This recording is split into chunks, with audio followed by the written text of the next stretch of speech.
we're doing it because people know that Florida stands for freedom. And right now, that means we're having to step up and fight back against Biden's mandates, which are unconstitutional. And so we're doing that on all fronts, but we're also saying in Florida, even apart from what Biden does, I don't care if you're a police officer, I don't care if you're a firefighter, I don't care if you just work for a private company, you shouldn't lose your job over these COVID mandates. And if you think about it, we started off with 15 days to slow the spread, and now it's get 3 jabs or lose your job? I don't think so. So we have to stand up for people's ability to make their own decisions. So we're going to make sure that we do that in this upcoming legislative session. Which is happening, I think it's not next week, but the week after, a special session that I called to make sure that we're able to protect folks. Also, just to be clear, in Florida, there will be no COVID vax mandates for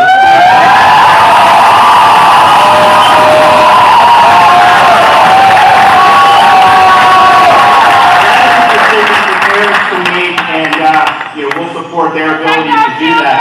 So we're going to do that. And we're going to have, and in the special session, we're going to make sure that this Parents' Bill of Rights has teeth and that parents are able to make these decisions, including, like most of Florida has done, letting kids go to school without having to wear a mask for it.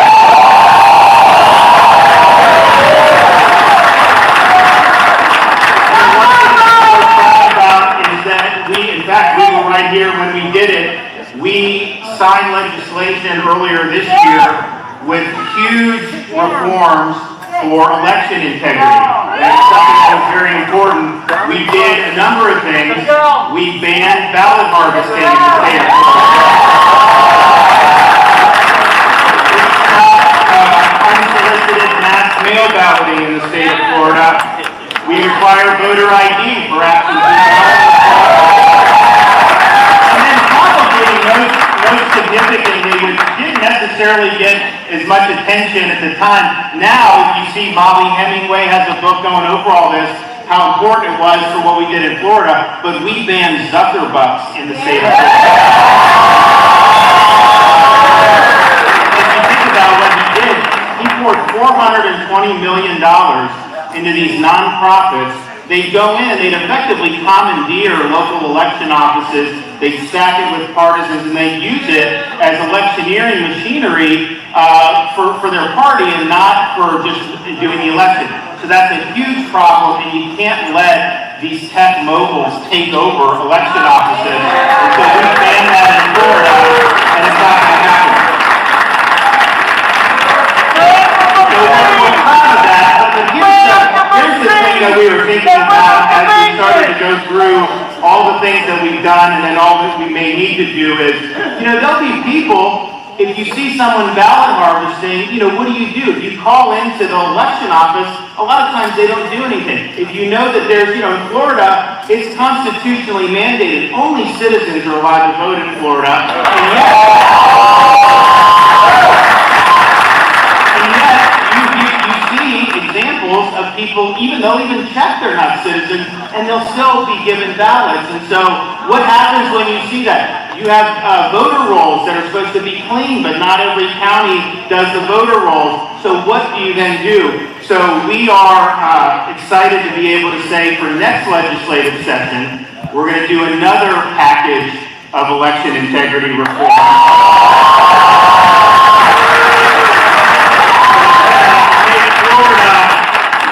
Number one by a long shot and anywhere in the country. Here's what we're going to do. First, we are going to create a separate office at the state level solely dedicated to investigating and prosecuting election crimes.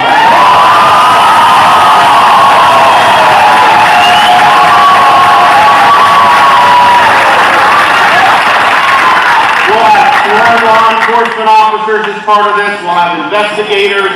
We'll have the statewide prosecutor that's able to bring the cases. And so there's the issue. What will happen is, if someone's ballot harvesting, you report it to these people, and this is their sole job. You know, some of these counties, it's not even, some of them will do the cases, but that's not their expertise. They got all these other crimes that they have to deal with. So by the time it happens, the election's already over. So it's not necessary, and some just don't want to deal with it at all. So now we have, there'll be specialists, they're going to understand what's legal, what's not legal. They're going to have the ability to investigate any crimes involving the election, and I think that's going to be something that's very, very important. We're also going to, because we've seen how they abuse ballot harvesting. Yeah, we banned ballot harvesting, but they only counted it as a misdemeanor. We're going to make sure ballot harvesting is a third-degree felony.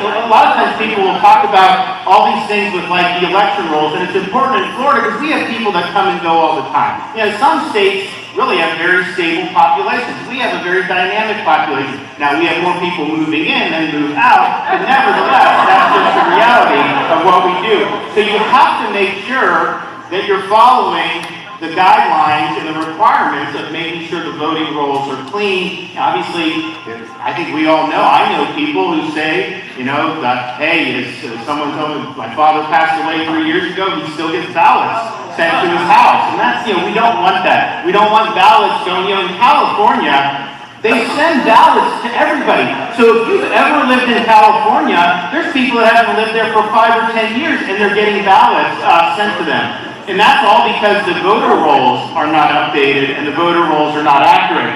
So we have these requirements. The problem is there's no time limits on when they have to do it. So we're going to impose time frames where supervisors of election must clean their voting rolls by date.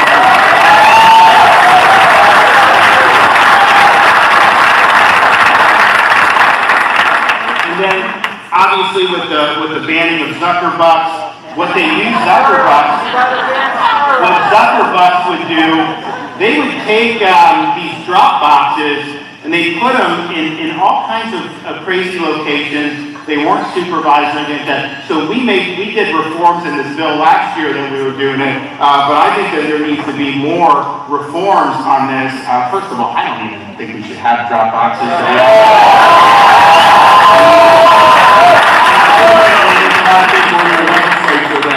That thinks it is. But at the end of the day, it has to be in places where they can be observed the whole time it's open. You have video and somebody in person. And then as soon as the day is over, 7 o'clock, it's got to be taken out. You can't just leave it there overnight. And you can't take in ballots after the election's over. Once the election's over, there's no more ballots. So we're going to be doing these things, and so you're going to now be in a situation where if you see somebody brings a stack of ballots and they're stuffing them in a drop box, you have a place that will field these complaints and will immediately be able to investigate and hold them accountable. You know, in some of these places throughout the country, you'd see like one person, like in Atlanta, they'd go to all the drop box locations, like visit 30 drop boxes. You know, obviously, how many ballots are you doing with 30 drop boxes? So that is totally unacceptable. I mean, these are supposed to be secret ballots. You know, you're supposed to vote. When you go in, that's why they do it private. It's like a solemn thing to vote in person. But then you have these mail ballots, and somehow you can have someone have a stack of 50 ballots. That's just not right.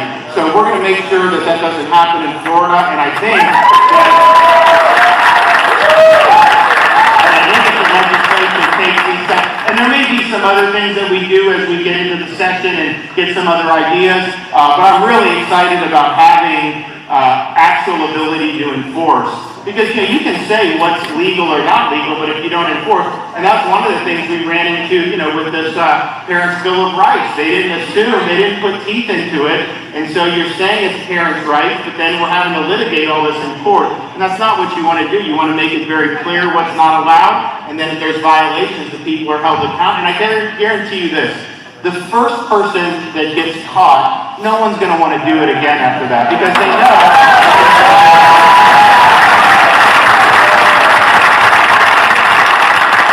So we're excited about, in Florida, if you look around, in September, the U.S. created 194,000 jobs nationwide. Florida alone did 84,000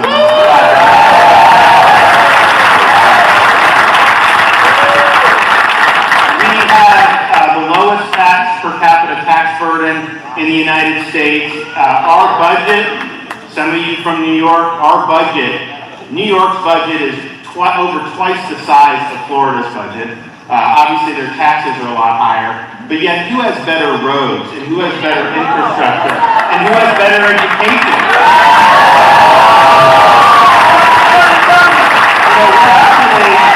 We're in Florida now. When I grew up in Florida, and back then, California and New York ranked higher than us in education. Well, now, for K-12 education, we're number 3 in the country by education.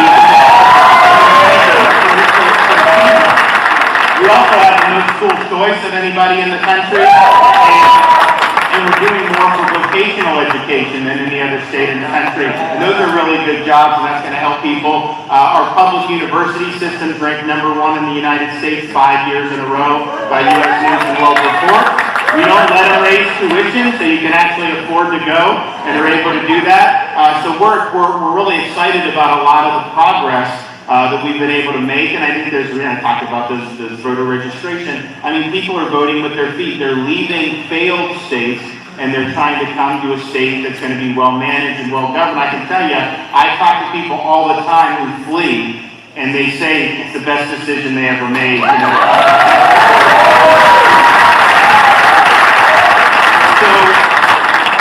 and I think when you saw what happened with obviously the taxes, but the COVID lockdowns, people fled those, and they were fleeing the riots and the high crime in a lot of these places, because those places, they don't stand by law enforcement, they don't support the police. So the result is, in like San Francisco, they don't even prosecute a lot of these crimes. You can go and shoplift, and you won't even get arrested for shoplifting. They have to close a lot of the retail stores because they get looted every day. So CVS, Walgreens, Target, those types of stores, they just close. Well, that's creating a culture of law breaking, and people don't feel safe. Here, we're standing by law enforcement.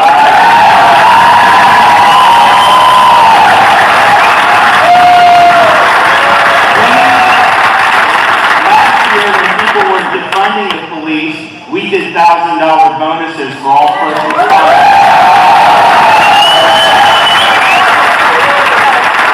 And we see how they're treated in Seattle and in Minneapolis and in New York and all these places. So we're going to do, in this legislative session, we're going to enact $5,000 signing bonuses for all out-of-state law enforcement.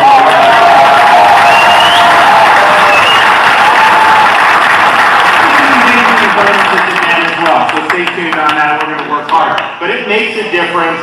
One, you should do it because it's the right thing to do. I mean, I was just at a funeral in Hollywood for Hollywood police officer who got killed by a scumbag. But I can tell you this, had he not interdicted this guy, that guy would have killed people in the community. I guarantee it. And so he wears a uniform, he puts himself on the line, and that's just what happens every day. So we need to make sure that we're supporting those folks. And I think our package, as soon as I announced it at the Fraternal Order of Police National Convention, and people have been asking like, hey, we want to come to, so we're going to have huge interest. We already have huge interest in that, and I think you're going to see even more, which we're excited about. And then we're going to make sure that we're following up. You know, we're in litigation with big tech because I actually believe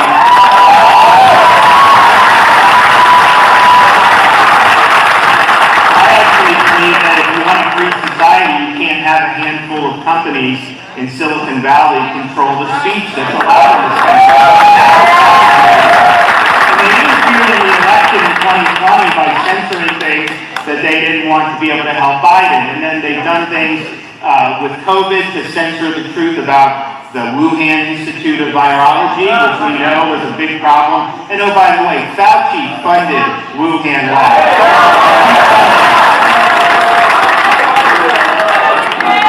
When I say, people, there's an old, because sometimes people will ask me, oh man, how come Florida, 84,000 jobs, the rest of the country, what could be done to help the rest of the country? And I say, well, the saying that I always think back, and it's a little bit of a flourish on how it's been used previously, but a recession is when your neighbor loses his job, a depression is when you lose yours, a recovery is when Dr. Fauci loses his.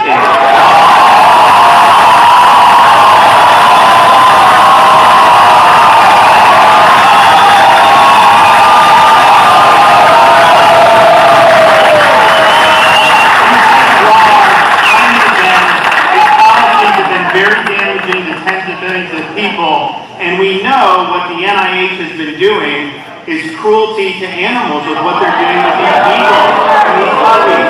I'm sorry, our tax dollars should not be going to that. And I think the whole lot of clean out.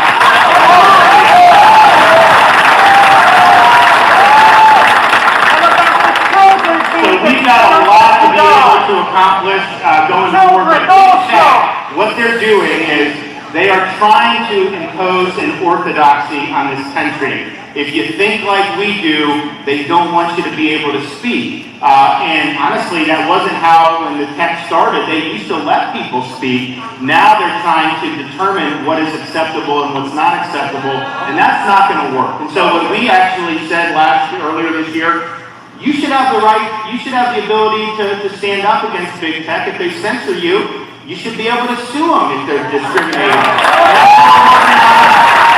We've got an argument on the 11th Circuit, but I think what we're going to do next session is figure out any weaknesses that we see from the legal perspective, maybe make some tweaks, maybe add some strength in some places. But here's what I can tell you.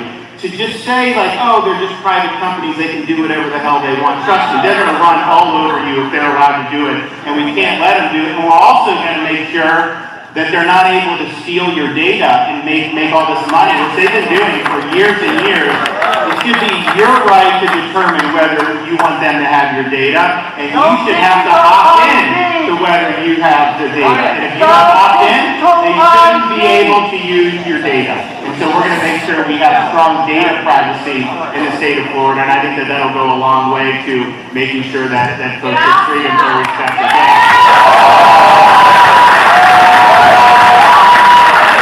We've got a lot of work ahead. Hopefully maybe we'll see some of you in Tallahassee for this special session to make sure that we need really strong protections for people's jobs. We need to make sure we're protecting parents' rights. And make sure that we're standing strong and people want to see us. So that's what we're going to do. In the meantime, just know we are going to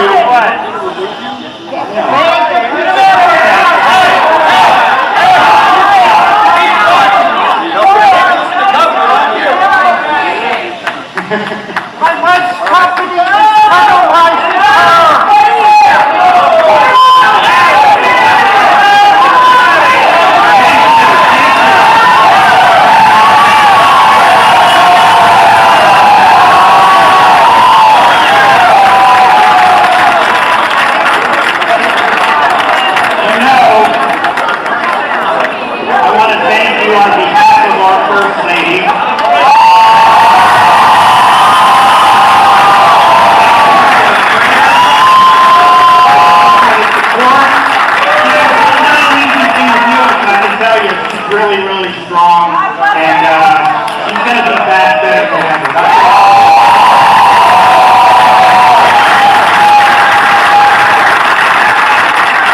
So the final thing I'll just say is, if you look at all the things that are going on, and you see big tech, you see the corporate media, although they weren't very happy with Virginia last night.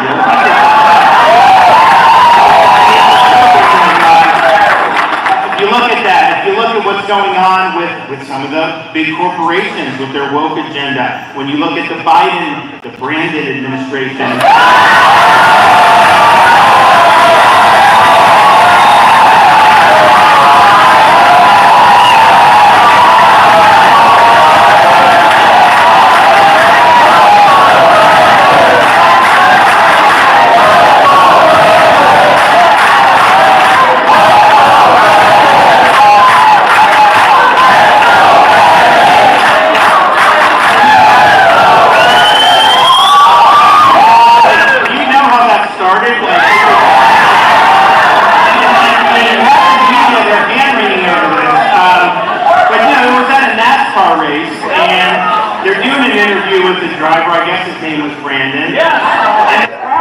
started chanting very colorful language about Joe Biden. And it was obvious that they were doing, and it is what it is. First of all, they said way worse about Trump for 4 years. We know that. But so they're chanting this, and so you have a reporter from NBC who knows that's what they're saying, and she's trying to cover for Biden. So she says, yeah, they're chanting, let's go, Brandon. And that was a lie. And it was a lie. And so this chant, I think, has taken on a life of its own because it exposes the dishonesty of these corporate reporters and what they do every day to try to lie. And so now you see it. But bottom line is we've got a lot of things that we're facing. We've now seen after Virginia, people are willing to fight back. And you know I'm willing to fight back, and we are fighting.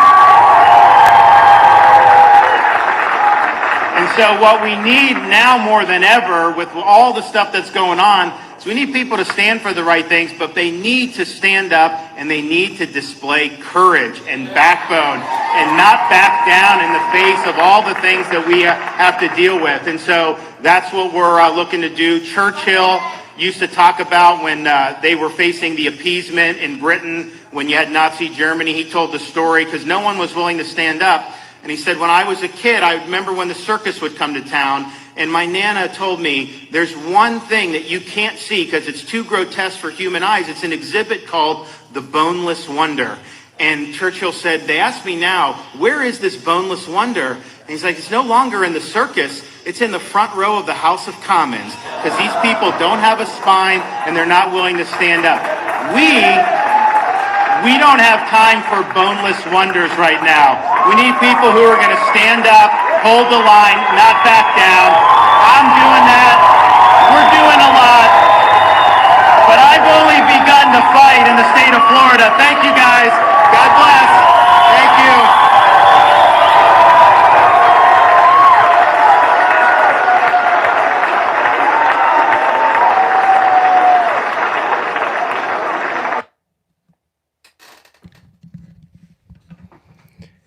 Just in case anybody was still confused about where Florida stands on all this, I defy anyone to find any rally anywhere, or heck, even any music concert, where you see people this motivated, this excited at 10 o'clock in the morning in West Palm Beach.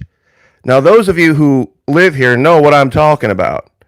Florida is one of those states where it's kind of a sleepy place. 10 o'clock in the morning in Florida equates to about 7 o'clock in the morning everywhere else. We kind of stay up later. It's just the reality. These people were up and dressed and ready to go and had their ass-kicking shoes on, and I'm sure a lot of you saw that. Some whiny, petulant, pissant liberal decided to weasel his way into there and run his mouth. He tried a couple of times, and the crowd bitch slapped him down, but then when he decided to act like liberals do, they called in the police, and you saw the guy come right down the aisle, and he's going to be cuffed, and he's going to be stuffed, and he's going to be spending at least the rest of the day in a jail cell. That's how we do it in Florida, and we're not going to apologize. The liberals were out early in my chat session here, too, trying to find something to whine and piss and bitch and moan about Florida. Oh, it's too expensive. Oh, gentrification. Whenever you hear gentrification, think tax-paying contributor to society. Not gutter snipes living off the public dole. That's what gentrification is. I'll say that again. When you hear gentrification, it's code. It's code for getting rid of the gutter snipes living off the public dole and replacing said gutter snipes with actual tax-paying contributing members of society. So yeah, you know what? Sometimes that costs a little bit more money. So either step up or get out. That's my, honest to God, that is my advice. And this picture you're looking at is a picture from West Palm Beach at night.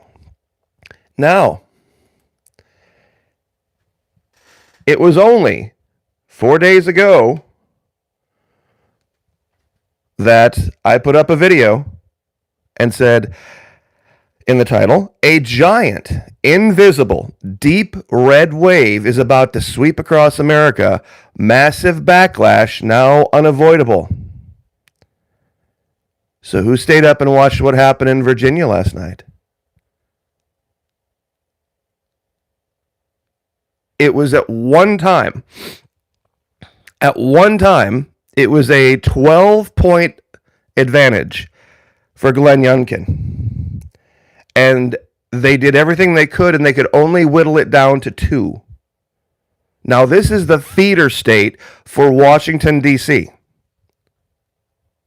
This is literally, the major cities are nothing but liberals. And they lost in a liberal stronghold.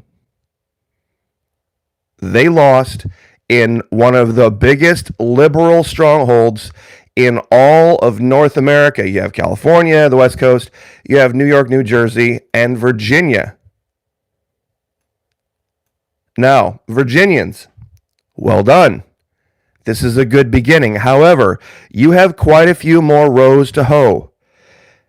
I don't mean to try to throw cold water on this because this was a big win, but the Virginia State House is controlled, both houses, Senate and House, pardon me, both bodies, I guess I should say, by Democrats. They have a majority in their Senate of Democrats, and they have a majority in their House of Democrats. They also have a Virginia Supreme Court that's also mostly Democrats. So while the Glenn Youngkin thing was good, you can't really do it from the top down right away. I'm not saying it can't be done. I'm not saying this isn't an indicator. But apparently New Jersey, which was supposed to be a runaway for the liberal governor there, is now a dead heat.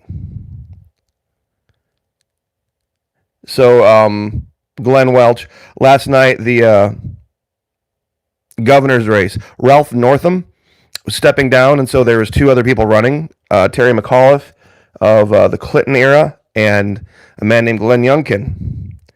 And the liberal media did everything they could to get Terry McAuliffe installed, and even with all of their help, he lost. Pardon me, and he lost early. I couldn't, I'll be honest with you this morning, this one kind of took me by surprise, this press conference. People have been whining and pissing and moaning about why isn't Florida doing a forensic audit and boo-hoo-hoo and all this other crap with all the Trumpansies. Well, we have a bigger plan. Florida has a bigger plan. Florida's plan, first of all, in Florida, before the election, we do an audit. And then after the election, we do our own audits. We don't make a big dog and pony show of it with the media, though. So audits were already done. Audits in Florida have already been done, and they were done a long time ago. So those of you saying, why not do an audit? We've already done one. We've already done one. And, big shock, Trump won. Won by over 400,000 votes. This idea, what they're trying to do, what Roger Stone and all these idiots are trying to do is put Trump's name back in the headlines. Because something is occurring, and people aren't willing to admit it. You see, Glenn Youngkin won without Trump. Ron DeSantis wins without Trump. Good, conservative, constitutional, states' rights government that listens to the people wins. Some people said, well, don't you know that Governor DeSantis would have been nobody without Trump? Really?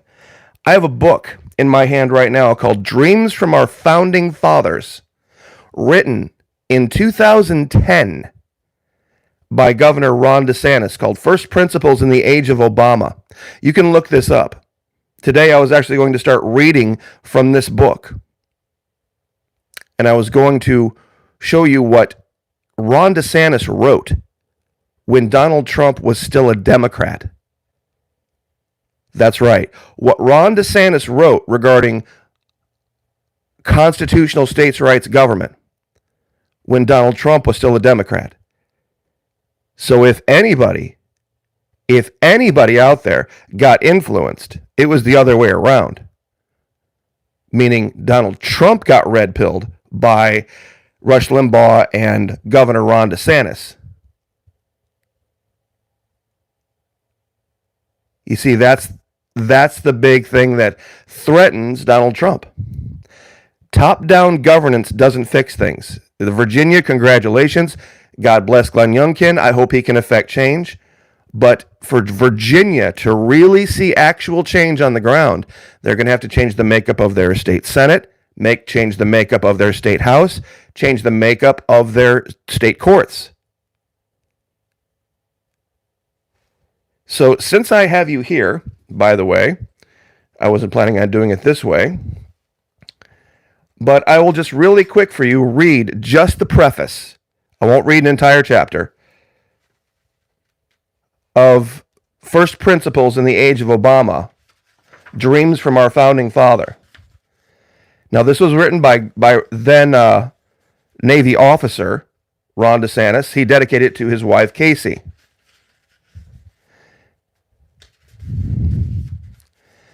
This is the preface. This is Governor Ron DeSantis speaking here from 11 years ago. 11 years ago, and DZ, unless you want to get blocked, don't bring up that subject again. We've covered it at length. Governor Ron DeSantis. I do solemnly swear that I will support and defend the Constitution of the United States against all enemies, foreign and domestic, that I will bear true faith and allegiance to the same, that I take this obligation freely without any mental reservation or purpose of evasion, that I will well and faithfully discharge the duties of the office on which I am about to enter, so help me God. This is the oath of office taken by commissioned officers in the United States Armed Forces, an oath I had taken, Ron DeSantis speaking here, for the first time in 2004 when I received and accepted commission for active duty service in the United States Navy, and that I again took in early 2010 as I prepared to leave active duty service and assume duties as an officer in the Navy Reserve. When I took the oath in 2004, I was less concerned with the meaning of the oath itself than with the reality that I was leaving behind civilian life, that our nation was more heavily engaged in shooting wars overseas than at any point since Vietnam, and that I wanted to do what I could to support the effort. By the time I took the oath for my reserve commission in 2010, I became intrigued with the primacy that the oath places on the Constitution. The oath does not pledge its taker to the defense of the land owned and governed by the United States, or to the population of American citizens, but instead to a particular form of government. Part of this fascination, no doubt, was due to the fact that I was taking the oath against the backdrop of a political environment in which the power of the federal government was being expanded beyond traditional limits. From assuming control of automobile companies to transmogrifying the nation's healthcare system, President Barack Obama and his congressional allies seemed to be effectuating a self-described transformation of the American public, even in the face of what was at times overwhelming public disapproval. That these changes were being brought about by a political class that exhibited what I saw as an almost casual disregard for the Constitution further highlighted in my mind the centrality of the Constitution to the oath of office. That's the first half of the preface.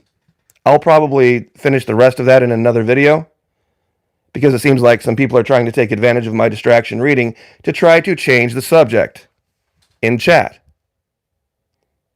No more bullshit about La Palma. La Palma was a lie. Even they proved it was a lie. We're not going to talk about it. And who cares about the nuclear football? You see, you can make a difference, and you don't need Washington, D.C. to do it.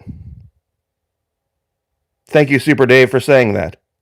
One man can make a difference. One man can make partially a difference. But understand, Governor DeSantis is not a cause. Governor DeSantis is an effect. Governor DeSantis is an effect. We're not going to fix this country by electing a new president. You really won't even fix your state by electing a new governor. Some Americans have figured it out. We're going to elect new school board members. We're going to elect new sheriffs. We're going to elect new mayors. We're going to elect new town councils. And then once we have control of that, then we'll work our way up to senators, state representatives. And then they'll put in good people in our state Supreme Court, and then we'll get a good governor. You see what happened in Virginia? If I could, who remembers Bizarro World from Superman, where everything was exactly the opposite? What just happened in Virginia would be the equivalent to Nikki Fried becoming governor in Florida. Let me say this again. What just happened in Virginia would be the opposite equivalent of Nikki Fried becoming governor in Florida. You see, if Nikki Fried became governor in Florida, she would still have, her entire agenda would be dead on arrival.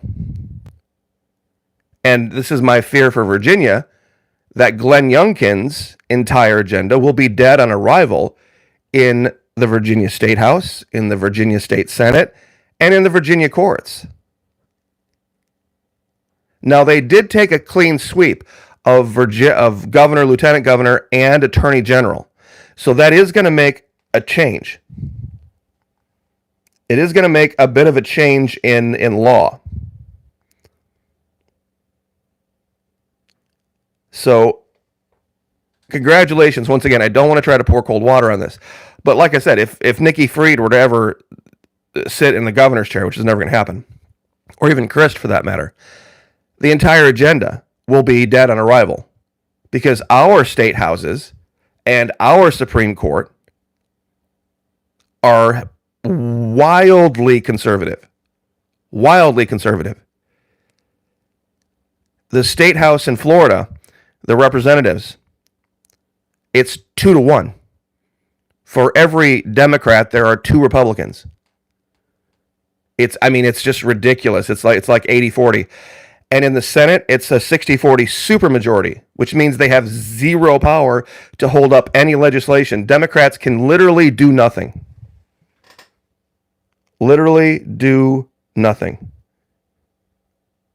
And, when it comes to the courts, they're going to, push through every single thing we want to do because everybody's pulling in the same direction.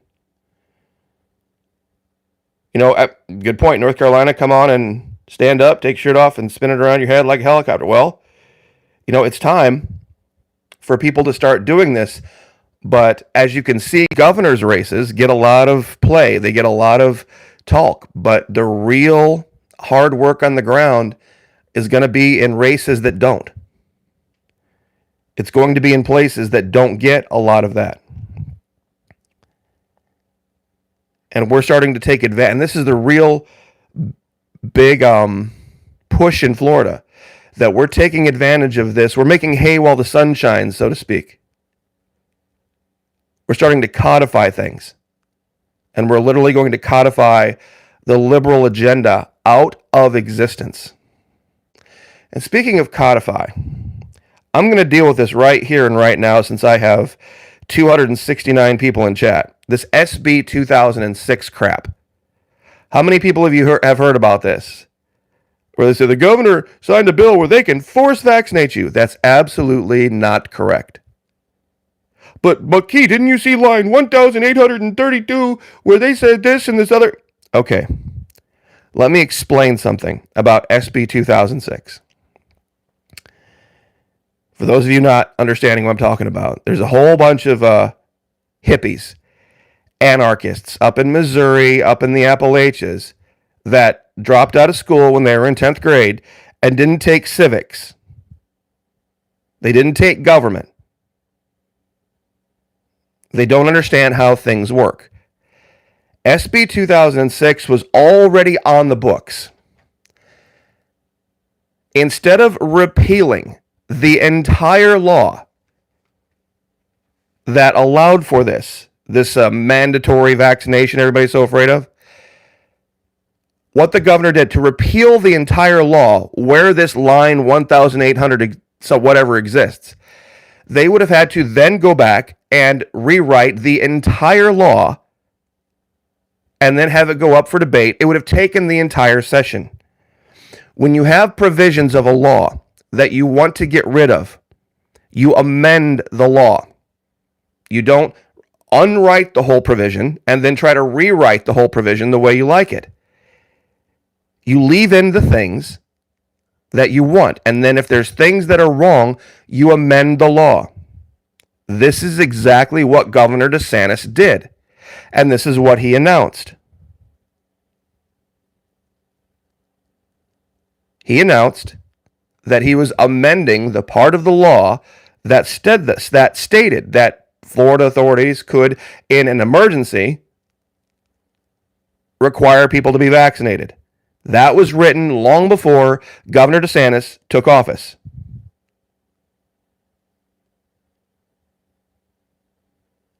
Okay, is everybody with me? Is everybody with me on this? That law was written a long time ago. What Governor DeSantis did was go to the law and amend it and say, okay, the only way this can occur is if our state declares an emergency. And if our state declares an emergency, they have to redeclare that emergency every 7 days. They're taking that out of the purview of the federal government and putting it in the hands of the state. Now, it doesn't come outright and say the state can't do this, but it has nothing to do with COVID. What it has to do with is Ebola. Now, believe it or not, guys, there are diseases out there that are as bad as the left believes COVID is. Let me say that again. There are diseases out there. There are diseases out there that are as bad as the left believe COVID is. Things that have 50, 60, 70% mortality rates. When this law was written, it was written during a time when there was a real belief, a real fear that if certain versions of Ebola got here, we could literally have zombie apocalypse level people kicking over, dying in the streets. You'd be tripping over them. And that there needed to be a provision put into government that we could stand up forces to go out, and people who were unconscious or people who were sick and couldn't give consent, and you couldn't, society had collapsed basically. Everything had fallen apart. Half the people were sick. Half the people were dying. This type of thing. This is what SB 2006 was written for. What it was written for, what the governor did was take that determination and take it out of the hands of the federal government and put it in the hands of the state of Florida. Period. That's all the governor did.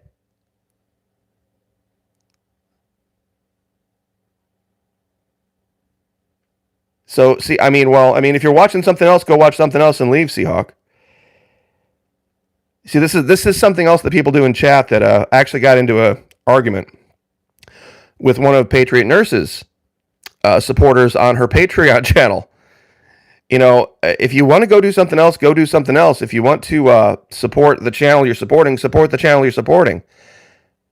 But don't come here and think my chat, because I leave it open, is a forum for people to push other channels, other ideas, or things we have debunked and disproven on this channel. So it's just, come here. It is what it is, and if it's a blessing to you, wonderful.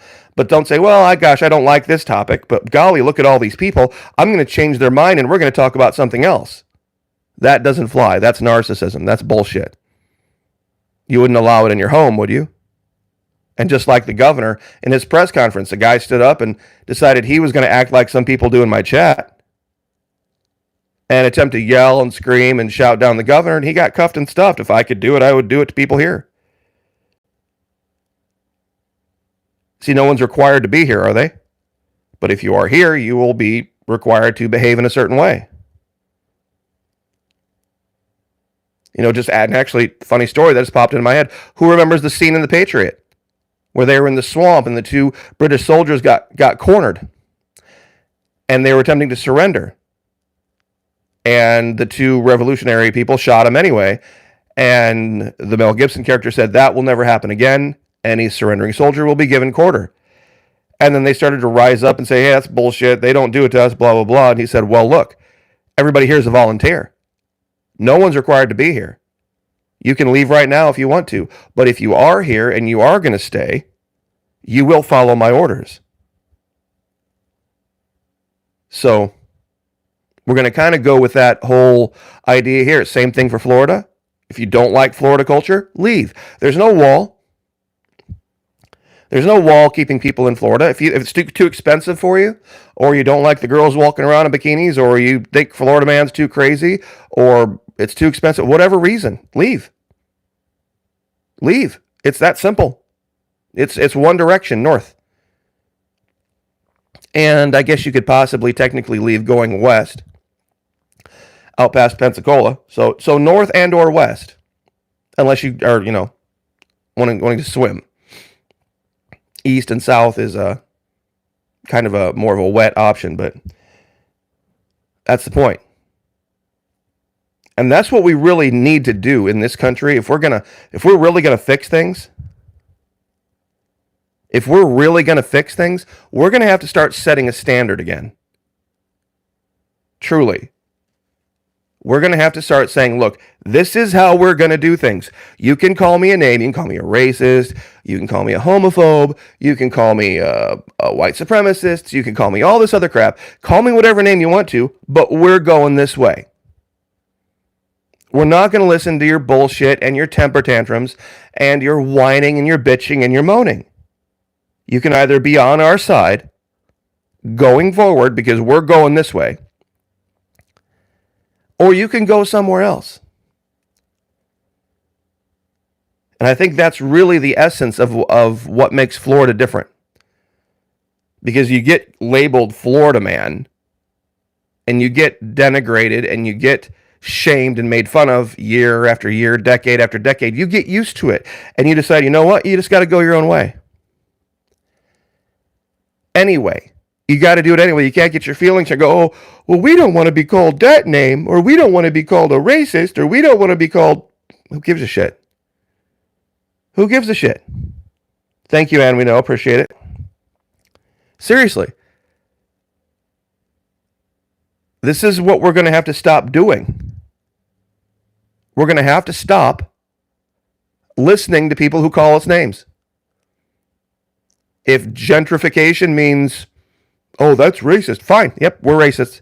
We're just a whole bunch of racists. We're just a whole bunch, call it whatever you want to, and then go run to your liberal media masters and say, they just admitted they're racist. Yep, we did. Still going that way. Whatever. Because nothing you will ever do, and the governor has said this too, if you cave to them once, they will come back in force 100 times stronger next time. Once they know they can get you to change your behavior, once they know they can get you to change, because no behavior is ever going to be good enough. If you cave to a bully, nothing you ever do will be good enough.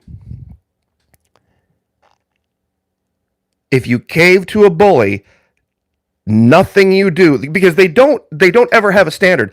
And this is actually something that YouTube does, and this is how you can tell that YouTube is run by liberals. And I know I work, believe me, I work for YouTube. I know this. I know I probably shouldn't be saying this, but I'm going to say it anyway. When they decide to demonetize a video, or they decide to take down a video, they don't give you the timestamp.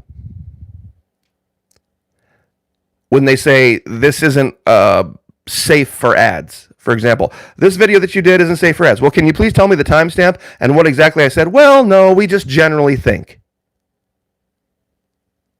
And anybody out there who's been a YouTuber or a content creator knows this. They just say it's general. They give you this general idea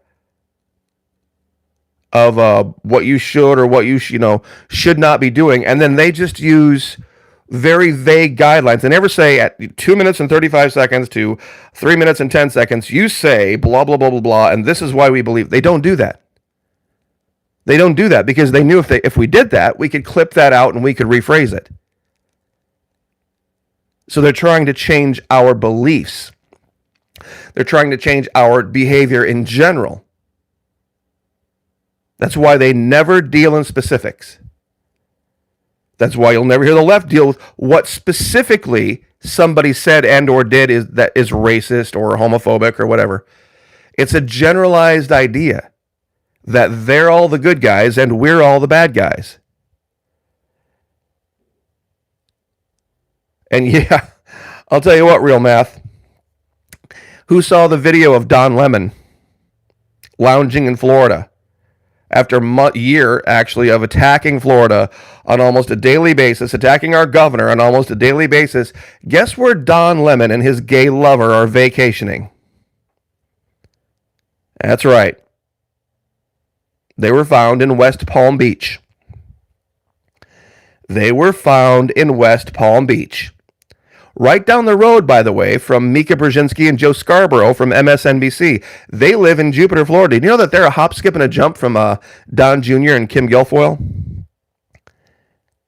Seriously, Don Jr., Donald Trump Jr., and his girlfriend, former wife of Gavin Newsom, hint, hint, live literally a block and a half away from Mika Brzezinski and Joe Scarborough in in Jupiter, Florida.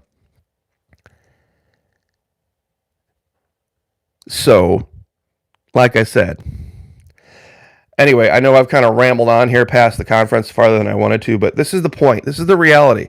This is what's going on in the world right now. There is a huge red wave. Yeah, Jupiter could be renamed Little New York, absolutely. In fact, real quick, I guess here at the end, I'll show folks where Jupiter is. Jupiter, okay, so here's West Palm Beach. Right here in Jupiter. Where is it? Jupiter Inlet. There's Jupiter Inlet and Jupiter. There's Vero, Melbourne, Port St. Lucie, Jensen, Hobie Sound. There it is. Here's Jupiter Island, right here. Jupiter Inlet Colony, Jupiter, right here. Juno Beach, and like I said, right down the road, here's Riviera, here's West Palm.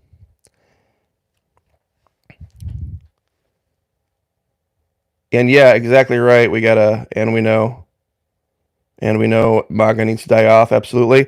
Make your state great again. Make your state great again.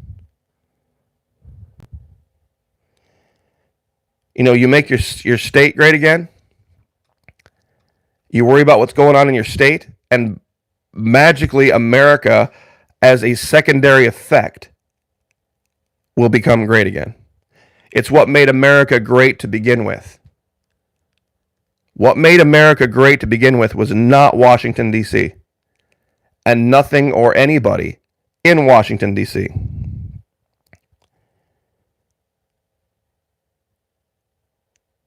That's the reality. Because let me ask you a question, and this is this question I want you to take with you.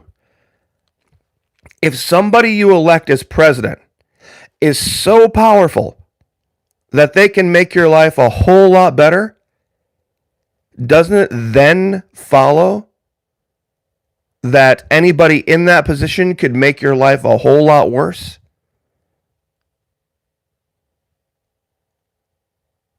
If anybody who's sitting in the West Wing in Washington, D.C. has the power to make your life 1,000 times better, wouldn't they also have the ability to make it 1,000 times worse?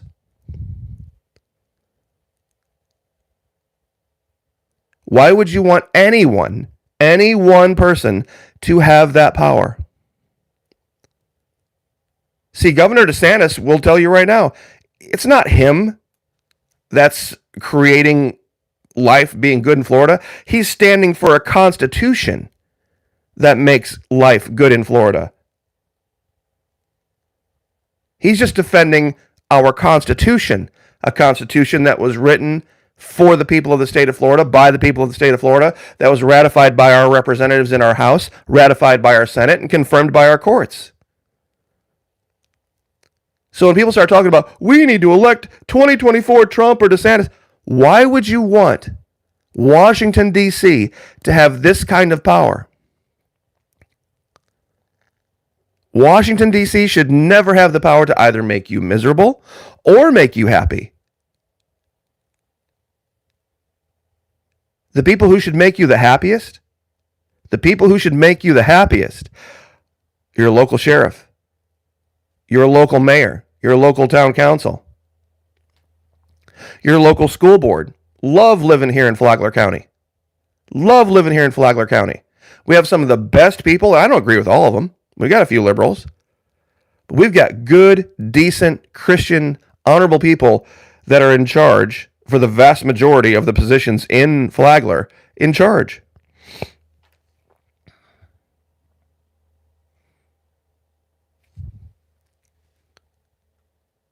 Because normally here in Palm Coast, for the vast majority of the time, they stay the hell out of your business and they let neighbors take care of neighbors. It's a beautiful and wonderful place to live. I promise you, I could go open my front door, leave it cracked open. Same thing with my back door, unlocked, and I'll bet I could leave for 2 weeks and I could come back and nobody will have touched anything. I'd be willing to bet any amount of money. Any amount of money that I could do that, and nobody was. Probably the only thing I would have to worry about is if I left the door cracked open, that after a couple of weeks, perhaps a possum or a raccoon might nose their way in. I wouldn't worry in the least about anybody coming in and stealing a damn thing. I worry more about people here on this platform finding out who I am, where I live, and coming to harass me from other liberal parts because they got no other things to do with their life than I am any of my friends or neighbors.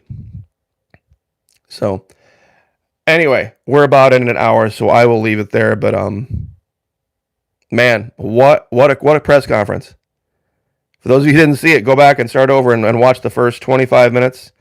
I don't think I would get any gators. I'm not that close to the water, and I'm too far north. Palm Coast is just north of the frost line. And up here, I mean, I'm not saying we don't have them here in the swamps, but they're pretty well fed. They don't go ambling through neighborhoods like they do down around Punta Gorda or Naples or that area. So, anyway, I guess I will just leave that there, but definitely go back and watch the first half of this live. And it's just an amazing thing to see at 10 o'clock in the freaking morning, to see so many people show up and just be like they're at a rock concert watching the governor speak. Who would have thought? Who would have thought this would have been the case? So, I'll leave there. God bless. Everyone have a great night. I do believe I'll have a video up later today. This one kind of caught me off guard. I was doing some research and I was not aware that he was getting ready to speak that quickly. I knew he was going to speak, but not that quick. So, no flamingos either. That's farther south, up here in North Florida. Thank you, Jose. Appreciate that. It's very different. It's still Florida, palm trees and beaches and that type of thing, but it's more, I guess, to refer to anything, more Georgia-ish. In the sense that it's, in the mornings, it's cool and crisp out now. I mean, cool and crisp by the sense that it's, it's November up north, and I'm sure it's cold in the morning. But in the mornings here now, it's probably high 50s. And today, in full sunshine, we might reach close to 80, 77, 78, something like that. And it'll get a little bit cooler as we get through the December and January. There'll be some, in January in Palm Coast, Florida. You can have lows in the overnights, sometimes reach into the high 30s. That's not uncommon. And we get up closer to Jacksonville, and right near the line, they occasionally have snow up there. But for the down here where I'm at, just north of Daytona Beach, probably the coolest day will be highs in the 60s, lows in the 40s, generally speaking, over winter. So it's a wonderful place. It's like eternal fall. For those of you up in the Midwest, just think of our winter is just like an eternal fall, and that leads into a spring. And I'll tell you what, spring in North Florida with the trees, and it's something just this side of heaven. It really is. So anyway, God bless. Have a great day, guys. Have a great week.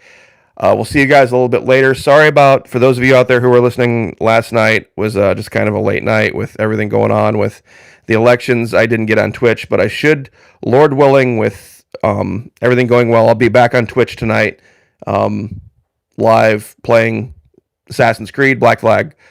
So see you then. God bless. Thank you for all the contributions. I very much appreciate it. Have a great night, great day, great afternoon, and we will see you guys a little later.